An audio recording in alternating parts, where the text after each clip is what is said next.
Shemu'el 1, 1 Samuel chapter 4. Thus the word of Shemu'el was to all Yisrael. And Yisrael went out to battle against the Palestites and encamped beside Even Haezer, while the Palestites encamped in Aphek. And the Palestites put themselves in battle array against Yisrael.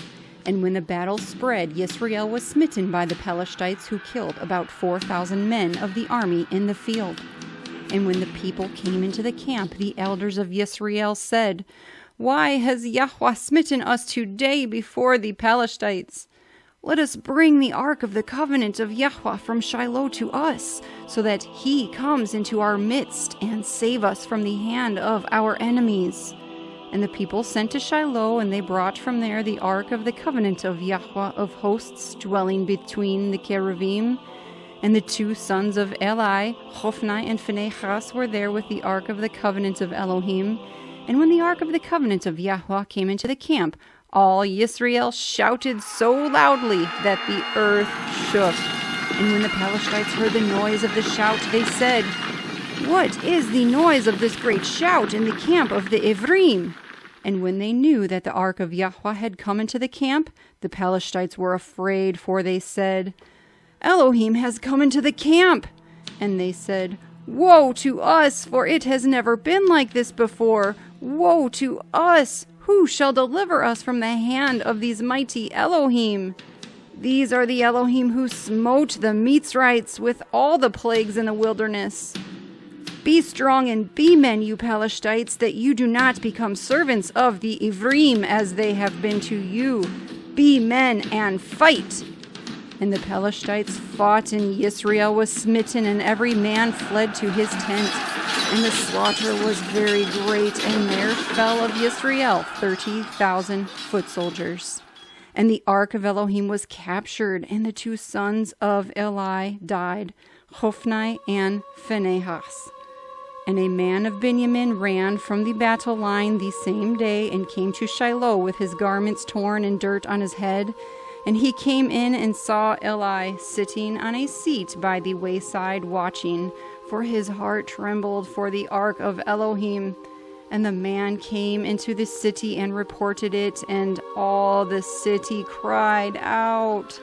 And Eli heard the noise of the outcry and said, "What is the noise of this uproar?" And the man came hastily and informed Eli. Now Eli was 98 years old, and his eyes were so dim that he was unable to see. And the man said to Eli, "I am he who came from the battle, and I fled today from the battle line." And he said, "What was the matter, my son?" And the messenger answered and said, "Yisrael has fled before the Palestites, and there has been a great slaughter among the people, and your two sons have died, Hophni and Phinehas, and the Ark of Elohim has been captured." And it came to be, when he made mention of the Ark of Elohim, that Eli fell off the seat backward by the side of the gate, and his neck was broken, and he died, for the man was old and heavy, and he ruled Yisrael 40 years. And his daughter-in-law, Phinehas' wife, was pregnant, about to bear. And when she heard the news that the Ark of Elohim was captured, and that her father-in-law and her husband were dead, she bowed herself and gave birth, because her pains came upon her. And about the time of her death, the women who stood by her said to her, "Do not fear, for you have borne a son." But she did not answer, nor did she put her heart to it.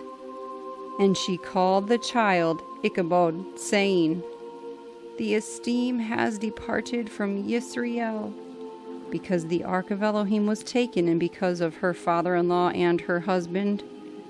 And she said, "The esteem has departed from Yisrael, for the Ark of Elohim was taken." Shemuel 1, 1 Samuel chapter 5.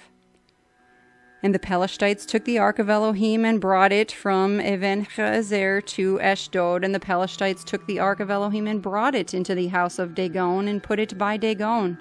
And the Ashdodites rose early in the morning and saw Dagon fallen on its face to the ground before the ark of Yahuah. So they took Dagon and put it in its place again. And they arose early the next morning and saw Dagon fallen on its face to the ground before the ark of Yahuah, and the head of Dagon and both the palms of its hands cut off on the threshold. Only Dagon itself was left of it. That is why, to this day, the priests of Dagon and all who come into Dagon's house do not tread on the threshold of Dagon in Ashdod. But the hand of Yahuah was heavy on the Ashdodites, and he wasted them and smote them with tumors, Ashdod and its borders. And when the men of Ashdod saw this, they said, "Let not the ark of the Elohim of Yisrael remain with us, for his hand has been hard on us and on Dagon, our mighty one." Then they sent and gathered to them all the princes of the Palestites and said, "What do we do with the ark of the Elohim of Yisrael?" And they answered, "Let the ark of the Elohim of Yisrael be removed to Gath." And they removed the ark of the Elohim of Yisrael. And it came to be after they removed it that the hand of Yahuah was against the city with a very great destruction. And he smote the men of the city from the least to the greatest, and tumors broke out on them.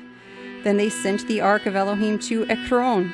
And it came to be, as the ark of Elohim came to Ekron, that the Ekronites cried out, saying, "They have removed the ark of the Elohim of Yisrael to us, to kill us and our people." And they sent and gathered together all the princes of the Palestites and said, "Send away the ark of the Elohim of Yisrael, and let it return to its own place, so that it does not kill us and our people." For there had come a deadly destruction throughout all the city. The hand of Elohim was very heavy there. And the men who did not die were smitten with tumors, and the cry of the city went up to the Shamayim. Shemu'el 1, 1 Samuel chapter 6. And the ark of Yahuah was in the field of the Palestites for 7 months. And the Palestites called for the priests and the diviners, saying, "What do we do with the ark of Yahuah? Let us know with what we should send it to its place." And they said, "If you send away the ark of the Elohim of Yisrael, do not send it empty, but you shall certainly return it to him with a guilt offering. Then you are going to be healed, and it shall be known to you why his hand does not turn aside from you." And they said, "What is the guilt offering which we return to him?" And they answered, "The number of the princes of the Palestites, 5 golden tumors and 5 golden rats. For the same plague was on all of you and on your princes. And you shall make images of your tumors and images of your rats that ruin the land, and you shall give esteem to the Elohim of Yisrael. It could be that he lifts his hand from you, from your mighty ones, and from your land.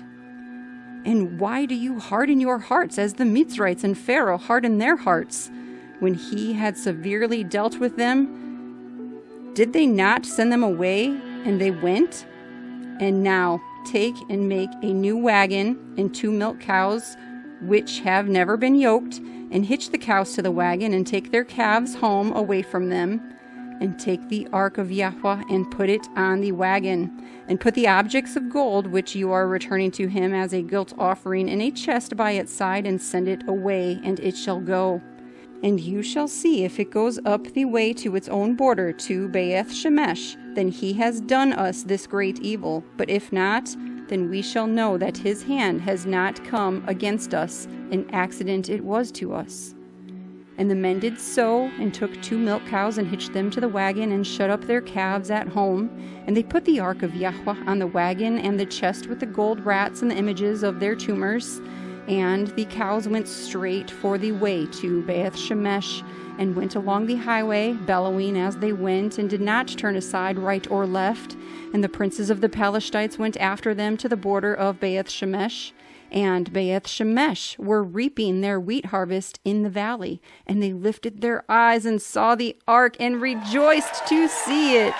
And the wagon came into the field of Yehoshua of Beth Shemesh and stood there, and there was a great stone. So they split the wood of the wagon and offered the cows as a burnt offering to Yahuah. And the Levites took down the Ark of Yahuah and the chest that was with it, in which were the objects of gold, and put them on the great stone. And the men of Beth Shemesh slaughtered burnt offerings and made offerings the same day to Yahuah. And when the 5 princes of the Palestites saw it, they returned to Ekron the same day. And these are the gold tumors which the Palestites returned as a guilt offering to Yahuah. 1 for Ashdod, 1 for Azah, 1 for Ashkelon, 1 for Gath, 1 for Ekron. And the gold rats by the number of all the cities of the Palestites belonging to the 5 princes, both walled cities and country villages, even as far as the great meadow on which they placed the Ark of Yahuah, are to this day in the field of Yehoshua of Beth Shemesh. And he smote among the men of Beth Shemesh, for they had looked into the Ark of Yahuah. He smote among the people 70 men, and the people mourned, because Yahuah smote among the people a great smiting. And the men of Beth Shemesh said, Who is able to stand before this Kodesh Yahweh Elohim, and to whom shall he go from us? And they sent messengers to the inhabitants of Kiriath Yearim, saying, The Palestites have brought back the Ark of Yahuah. Come down, take it up to you. Shemu'el 1, 1 Samuel chapter 7. And the men of Kiriath Yearim came and took the Ark of Yahuah and brought it into the house of Avinadab on the hill, and Kadosh Eleazar his son to guard the Ark of Yahuah. And it came to be from the day that the ark remained in Kiriath Yearim that the time increased. It came to be 20 years. And all the house of Yisrael lamented after Yahuah.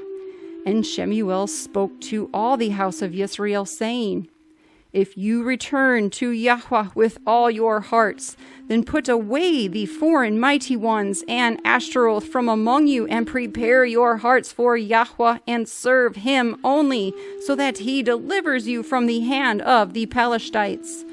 And the children of Yisrael put away the Baals and Ashtaroth, and served Yahuah only. And Shemu'el said, Gather all Yisrael to Mizpah, and let me pray to Yahuah for you. And they gathered to Mizpah, and drew water, and poured it out before Yahuah. And they fasted that day, and said there, We have sinned against Yahuah. And Shemu'el rightly ruled the children of Yisrael at Mizpah. And when the Palestites heard that the children of Yisrael had gathered together at Mizpah, the princes of the Palestites went up against Yisrael.